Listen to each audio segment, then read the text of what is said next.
Welcome to Goobertown Hobbies. My name is Brent.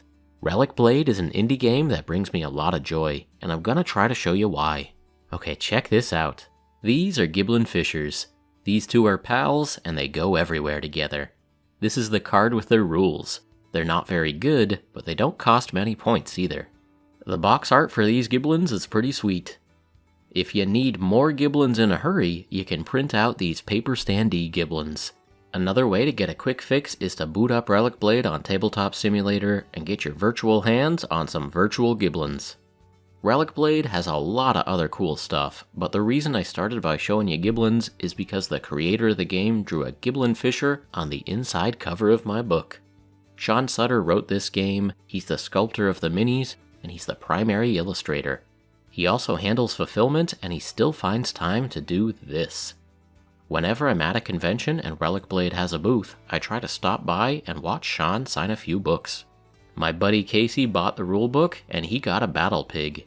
In addition to the standard fantasy races like elves and gnomes, this world has pig people, fish people, iguans, and a variety of hairy goblins. I love the art for all of these cuties. The portraits, the sketches, and the models all have a great energy. The creator is involved at every step.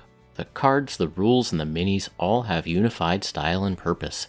It's all coming from one brain. Quick pause, full disclosure, my first Relicblade minis were given to me as free samples. The free samples did their job, and I got hooked. Over the past few years, I've been a paying customer, and I've purchased basically all of the model line. I'm a huge fan of Relicblade. I think it's a great example of what indie games can be. It's been gaining a lot of popularity recently, and I want everyone to know about it. Okay, back to the models. They're straightforward, they're cartoony, and they look great with bright colors. They are wonderful for the kind of painting that I like to do. I've been starting with a Zenithal Prime on these models, and then using splotches of colorful speed paint on the bases.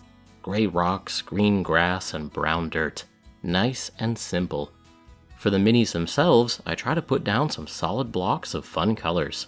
Finally, I do some aggressive lining with black ink to give them a proper cartoony look. The models are made of white metal. Some people like it, and some people hate it. I prefer plastic models, but metal is common for small-scale production, and there is a certain charm to it. I found that painting 4 or 5 models for a team is a good batch size on my painting table. I wanted my 4 Moldorfs to all have the same colors, so I painted them together. Once this batch was done, I had a viable team, and I was ready to go play a game against Ash Barker from Guerrilla Miniature Games. He brought his lone guard to the fight. After this video, you should go watch that game. Ash is a playtester on Relicblade, and he's painted even more of these minis that I have. I loved checking out his collection and his terrain. The art on those playmats is from Mike Cousins at Epic Duck Studios. Backing up here, Relicblade is a skirmish game played on a 2-foot by 2-foot board. Each player gets maybe 4 or 5 minis. You can give your characters upgrade cards and bits of equipment to customize them. The models are divided into good guys, the advocates, and bad guys, the adversaries. There are lots of sub-factions, but you can mix and match from these to make your team. For example, the Battle Pigs and the Iguans are both classified as adversaries. I could make an all Battle Pig team, or I could mix in some Iguans, some Undead, or even some Giblins. I'd have to be a fool not to take a couple of Giblins. Now on the good guy side, the advocates have characters like gnomes, elves, humans, and whatever these are. At the time of this video, I'm working on painting up my lone guard. This is a faction of human rangers and warriors who protect the frontier. There's a neutral alignment too, and those characters can be taken by any team. My Moldorfs can play as either adversaries or as advocates. The Akkad are neutral too. Personally, I think this adorable botanist should be an advocate, but her angry turnip looks like a baddie. Actually, that's a beat. It's a battle beat, and it's serious business. The Akkad spear gobs are neutral too, but they look kinda shifty. These look like adversaries to me. Let's build a team. A typical game is 100 points. Each character has a card, and the point cost is down in the bottom right. The Pig Warlord is 23 points, and the Lowly Axe Pig is 14 points. These 5 Battle Pigs total up to 89 points. That leaves 11 left for upgrade cards. On the character cards, we can see what types of upgrades that we can give to a model. The Pig Warlord can take one each of a tactic, a weapon, an item, and a potion. I could spend 6 points to upgrade him with Brutal Charge, Sling and Stone, Banner of the Swine Lord, and a health potion. 2 of those are passive upgrades, the Sling is another choice of weapon to use during the game, and the health potion is a single-use D3 HP. After upgrading the Warlord like this, I'll have 5 points left over to buff up some of the other little piggies. I have a couple of other battle pigs that didn't make the team. These guys are gonna sit on the sidelines, and I can swap them in the next time we play if any of the other piggies disappoint me. Vermin Mouth here can summon a swarm of rats. There's a handful of other summoned units in the game too. Now some characters are mounted. The mount and the rider each get a card, and the model behaves as a combination of those 2 cards. My Gnome Alchemist pairs with the Shadow Fox card, and my Akkad Magician pairs with a Magic Carpet. Your team is meant to feel a bit like a party in an RPG. My Moldorf team has a fighter, a wizard, a scout, and a rogue. That sounds like a pretty good adventuring party. Each of those character types has access to some special upgrade cards. At the time of this recording, these are the only 4 Moldorf models in the game. Most of the sub-factions are pretty small. On the one hand, it would be fun to paint a team of all Dwarven fighters. But then again, it's kinda nice that there's only one of them. It's awesome to have a game ecosystem where it's possible to complete a collection and to even get them all painted. One way Relicblade models are sold is in these faction packs. 3 of the dwarves and the illusory horror spell effect came in the Moldorf expansion. The Archaeologician was sold separately as a single model. The Wretched Hive pack came with 3 Iguans and a Basilisk. Another Iguan comes in the 2-player starter box, and there are 3 more Iguan models available separately. So yeah, it's reasonable to collect and paint all of the models from a sub-faction.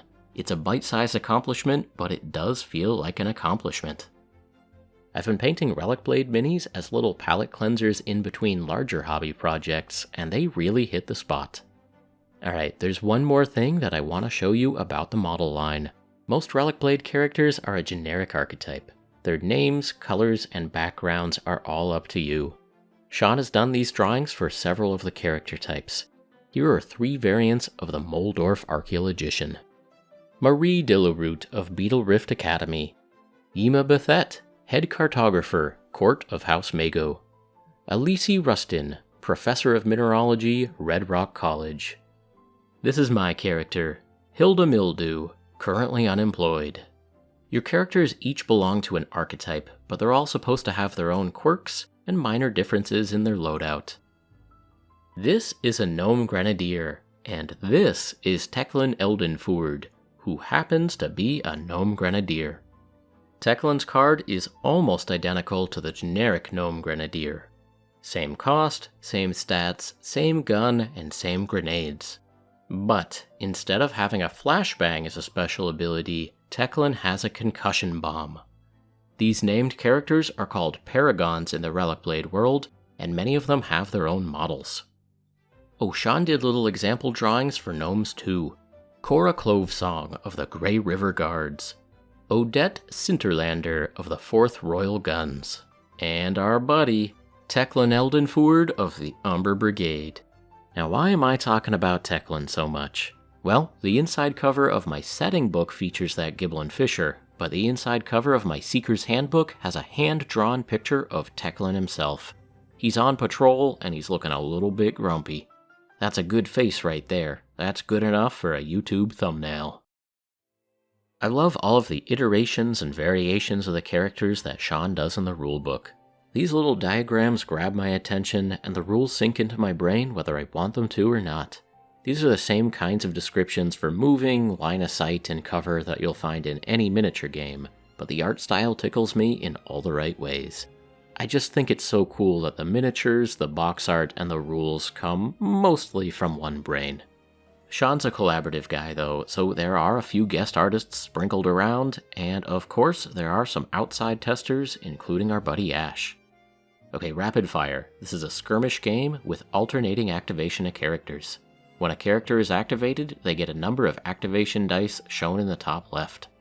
The bounty hunter has 4 action dice. Her movement characteristic is 3, so for every die that she spends on movement, she can move 3 inches.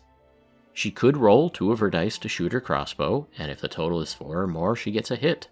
She could roll 1 of her dice to swing her sword, and the sword hits on a 4-up. There are a variety of other possible actions too, and it's all pretty intuitive. Guerrilla Miniature Games has a lot of Relicblade gameplay, and you can even witness me mostly knowing how to play the game. If you want to just try the game out, there's an official mod for it on Tabletop Simulator. Another way to start playing for cheap is to buy the PDF for the paper standees. These have the same art as the Tabletop Simulator mod. It's kinda silly, but I like seeing another take on all these characters. The model for the Moldor fighter has fish on his shield. The 2D Moldor fighter has lobsters, and I think that's pretty funny. Another thing I like about this game is the style of terrain in the rulebooks. Plateaus and bridges. It's simple and it's modular, but it looks cool and it plays well. You can fight on the ground and have line of sight blocking terrain, or you can fight up on these catwalks that act as epic choke points. You can also use the plateaus and bridges to represent rooms and hallways. One of the expansions for this game uses these terrain elements to stage a dungeon crawl that can be a single-player experience. I first heard about Relicblade from Malev Flow Shinobi. Among other things, he's a painter on Twitch. He's the official mini painter for Relicblade, and he's a skilled hype man. He makes these minis look good. A couple of Malev's paint jobs have stuck in my brain, and I'm pretty sure that they'll be in there forever. Just look at this. If Malev seems familiar, it's probably because he brought Demon Ship and Pit Lord to the world.